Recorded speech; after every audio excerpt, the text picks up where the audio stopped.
very important to take snoring very seriously. And if you have a loved one or yourself that snores, you have to make sure that you do what we call a sleep study.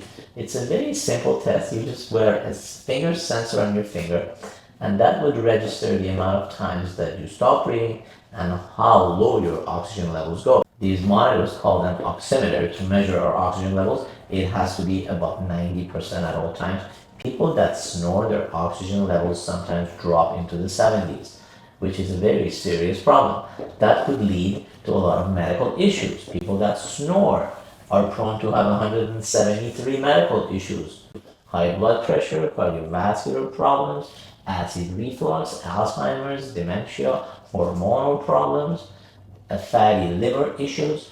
They could have problems with their kidneys. Their testosterone levels could go down. That could cause erectile dysfunction, early menopause in females. The list goes on and on and on. So why not be healthier and control our snoring? How could we control snoring now?